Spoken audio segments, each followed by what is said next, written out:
In this video, I'm gonna show you how to log out your Bybit account in your Bybit application.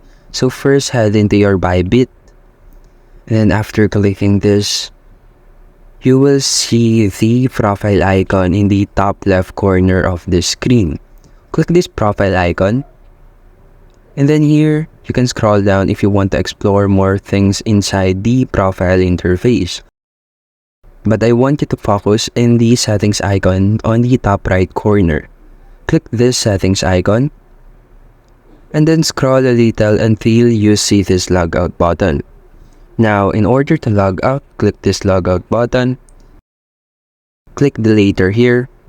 Now confirm this logout action. Click the confirm button.